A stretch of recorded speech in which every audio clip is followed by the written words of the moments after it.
বসেছে, পাইপ পাতা, ছবি তোলা শেষ, শুধু জলের এক ফোঁটা নেই। শামশেরগঞ্জের জয়কৃষ্ণপুরে আজও মানুষ হাঁটছে কুয়ো পুকুরে।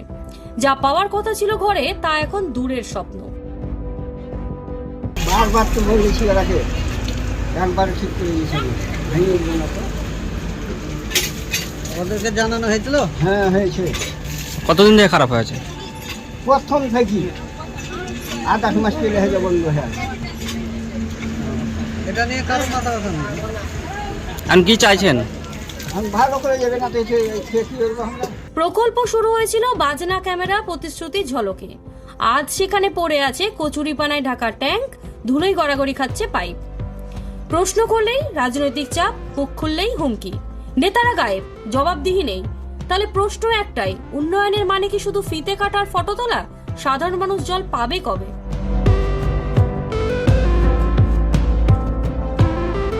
তো সব যাদের ইচ্ছা আছে আমলে পঞ্চায়েত বা যে সরকার আছে, ওদেরই এগুলা চক্রান্ত দুর্নীতি এরকম হচ্ছে যে মানুষের অসুবিধা এত হচ্ছে যে জল পাচ্ছে না। যেরকম আমাদের এই গ্রামের এগুলোতেই পড়ে না,